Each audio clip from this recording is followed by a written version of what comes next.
Prime 9 exclusive field report కి స్వాగతం. తిరుమల శ్రీవారి లడ్డూ విషయంపై దుమారం రేగుతోంది. శ్రీవారి ప్రసాదంలో అపవిత్రమైన పదార్థాలు వాడారన్న ఆరోపణలు కలకలం రేపుతున్నాయి. దీనిపై సిబిఐ విచారణకు పలువురు నేతలు డిమాండ్ చేస్తున్నారు. అయితే శ్రీవారి లడ్డూ ప్రసాదంలో కల్తీ నెయ్యి ఆరోపణల్ని మాజీ సీఎం జగన్ ఖండించారు. తన వైఫల్యాలను కప్పిపుచ్చుకునేందుకే చంద్రబాబు కట్టుకథలు అల్లుతున్నారని మండిపడ్డారు. తిరుమలలో కల్తీ నెయ్యి వివాదంపై మా రిపోర్టర్లు నెల్లూరు నుంచి నరేష్, విశాఖ నుంచి రాజు, అమరావతి నుంచి శ్రీనివాస్, తిరుపతి నుంచి హరిబాబు మరింత సమాచారం అందివ్వడానికి లైవ్ లో సిద్ధంగా ఉన్నారు. ముందుగా నెల్లూరు నుంచి నరేష్ కి వెళ్దాము.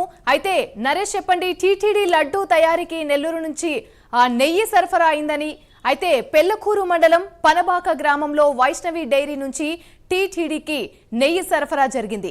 వైష్ణవి డైరీ 3,75,000 కేజీల నెయ్యిని సరఫరా చేసింది. కేజీ 580 రూపాయలకు సరఫరాకు వైష్ణవి డైరీ టెండర్ వేసింది.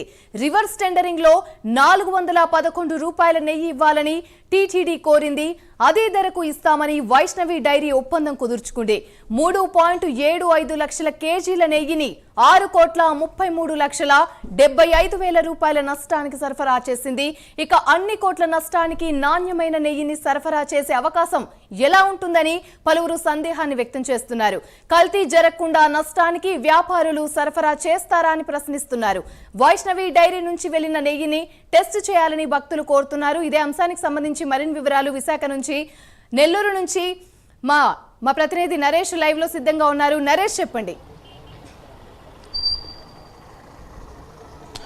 ఏమని మొత్తానికి చూసుకుంటే రాష్ట్ర వ్యాప్తంగానే కాదు, దేశవ్యాప్తంగానే కాదు, ప్రపంచవ్యాప్తంగా కూడా ఈరోజు హిందువుల యొక్క మనోభావాలు దెబ్బతీసే విధంగా సాక్షాత్తు శ్రీవారికి సంబంధించినటువంటి ప్రసాదమైనటువంటి ఎంతో మహాప్రసాదంగా భావించేటువంటి తిరుమల లడ్డులో ఈరోజు కల్తీ నెయ్యిని వాడినట్లుగా ఇప్పటికే అనేక ఆధారాలు బయటపడడంతో ఒక్కసారిగా కూడా గత ప్రభుత్వ హయాంలో జరిగినటువంటి ఇలాంటి అవినీతి ఏదైతే ఉందో వాటి మీద ఉక్కుపాదం మోపాలంటూ ఎన్డీఏ కూటమి ఇప్పటికే సీఎం చంద్రబాబు నాయుడుతో పాటు పలువురు నేతలంతా కూడా విమర్శిస్తున్న పరిస్థితి కనపడతా ఉంది. ఇక్కడ ప్రధానంగా ఒకటి మనం చర్చించుకోవాలి. ఇప్పటి వరకు కూడా అనేక డైరీల ద్వారా నెయ్యి పదార్థాలు ఏదైతే ఉన్నాయో ఆ నెయ్యి తిరుమలకి సరఫరా అయ్యేటువంటి పరిస్థితి ఉంది.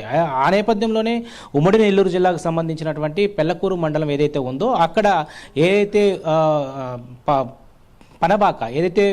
పనబాకకు సంబంధించినటువంటి ఆ గ్రామంలో వైష్ణవి డైరీ ఒకటి ఉంది. సో ఆ వైష్ణవి డైరీ నుంచి ఇప్పటి వరకు కూడా తిరుమలకి నెయ్యి సరఫరా అవుతుంది. అంటే ఇప్పటి వరకు కూడా ఆ యొక్క వైష్ణవికి సంబంధించినటువంటి డైరీ ఫామ్ నుంచి దాదాపు కూడా 3,75,000 కిలోల నెయ్యి సరఫరా అయింది. అంటే ఇక్కడ ప్రధానంగా ఇక్కడ మనకి ఒకటి చర్చలోకి వచ్చింది. ఎందుకంటే ఇప్పటి వరకు 3,75,000 కిలోల నెయ్యి 6,75,00,000 రూపాయల నష్టానికి ఈరోజు తిరుమలకి ఇచ్చినట్లుగా అక్కడ ఉన్నటువంటి మేనేజర్ల ఉండొచ్చు, అక్కడ ఉన్నటువంటి యాజమాన్యం చెప్తుంది. అంటే 6 కోట్ల రూపాయలు, అంటే దాదాపు కూడా 6,33,00,000 రూపాయలకు సంబంధించినటువంటి నష్టానికి నెయ్యి ఎందుకు సరఫరా చేశారు? ముందుగా ఈ వైష్ణవి డైరీ ఫామ్ ఏదైతే ఉందో 580 రూపాయలకి టెండర్ వాళ్ళు నోటిఫికేషన్ ఇవ్వడం జరిగింది. సో టెండర్ వాళ్ళు 580 రూపాయలు బిడ్ చేశారు. 580 రూపాయలు బిడ్ చేసినటువంటి వైష్ణవి వాళ్ళకి టీటీడీ మాత్రం రివర్స్ టెండర్లో 411 రూపాయలకే మీరు నెయ్యిని సరఫరా చేయాలని చెప్పి సూచనలు ఇచ్చింది. అంటే దాదాపు కూడా 580 రూపాయలు వీళ్ళు బిడ్డు వేస్తే 411 రూపాయలకి మీరు ఏదైతే నెయ్యిని సరఫరా చేయాలంటూ కూడా టీటీడీ చెప్పడంతో వీళ్ళు నష్టానికి వాళ్ళు కూడా ఒకసారిగా కూడా దిగారు.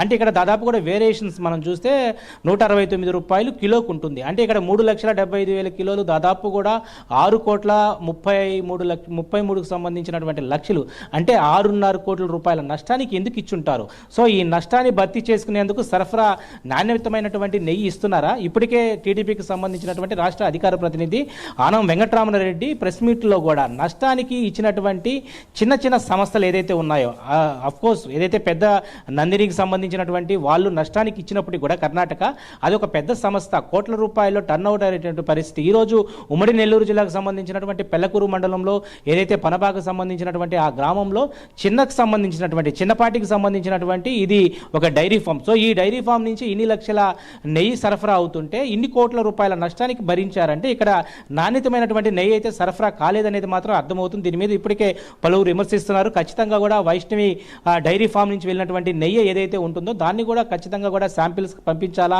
ఏదైతే హిందువుల యొక్క మనోభావాలు దెబ్బతీసే విధంగా ఈరోజు సాక్షాత్తు శ్రీవారి యొక్క తిరుమల వెంకటేశ్వర స్వామిని లడ్డుని ఎంతో మహాప్రసాదంగా తింటారు. సో ఆ లడ్డులోని ఈరోజు ఇంతటి కల్తీ వాడారు. ఇక్కడ జంతు కళేబరాలకు సంబంధించినటువంటి ఫిష్ ఆయిల్ వేయవచ్చు, అదేవిధంగా కుక్కకు సంబంధించినటువంటి మరి అదేవిధంగా అనేక జంతువుల యొక్క కొవ్వు పదార్థాలతో వాడినటువంటి నెయ్యిని ఈరోజు దాదాపు కూడా ప్రపంచవ్యాప్తంగా శ్రీవారికి సంబంధించినటువంటి భక్తులు ఎంతోమంది ఉన్నారు. సో వాళ్ళంతా కూడా అనేక ఇబ్బందులు ఎదుర్కొన్న పరిస్థితి కనపడుతుంది. దీని మీద ఎలాగైనా కూడా ఎన్డీఏ కూటమి ప్రభుత్వం ఒక ఏదైతే ఖచ్చితమైనటువంటి ఆధారాలతో ఖచ్చితంగా వెనకాల ఎంతటి పెద్ద వ్యక్తులై ఉన్నప్పటికీ కూడా వాళ్ళందరినీ కూడా శిక్షించాలంటూ కూడా ఇప్పటికే ఒక దుమారం అయితే రేపుతుంది. ఈ నేపథ్యంలోనే రాష్ట్ర వ్యాప్తంగానే కాదు ప్రపంచవ్యాప్తంగా ఉన్నటువంటి హిందువుల యొక్క మనోభావాలు దెబ్బతీసినటువంటి గత ప్రభుత్వం వైసీపీ ప్రభుత్వం ఏదైతే ఉందో దాని మీద కూడా పూర్తి స్థాయిలో కూడా వాళ్ళందరూ కూడా ఈరోజు ఖచ్చితంగా జైల్లోకి వెళ్ళాలంటూ కూడా చాలామంది హిందూ సంబంధించినటువంటి సంఘాలంతా కూడా చెప్తున్నటువంటి పరిస్థితి ఉంది. మొత్తానికి ఓవరాల్గా చూసుకుంటే ఉమ్మడి నెల్లూరు జిల్లాకు సంబంధించినటువంటి పెళ్లకూరు మండలంకు సంబంధించినటువంటి పునబాక ఏదైతే గ్రామం ఉందో ఆ గ్రామంలో ఈరోజు వైష్ణవి డైరీ ద్వారా నెయ్యి వెళ్తుంది. ఆ నెయ్యి ఇప్పటి వరకు కూడా వెళ్తున్నటువంటి పరిస్థితి ఉంది. సో అక్కడి నుంచే పాలు కూడా వెళ్తున్నాయి. సో టెండర్లు గత ప్రభుత్వంలో దాదాపు కూడా వాళ్ళు వేసిన బిడ్కి కాకుండా తక్కువకి ఇచ్చారు కాబట్టి కల్తీ నెయ్యి బదులు ఏదైతే నాణ్యతమైనటువంటి నెయ్యి బదులు కల్తీ నెయ్యి అయితే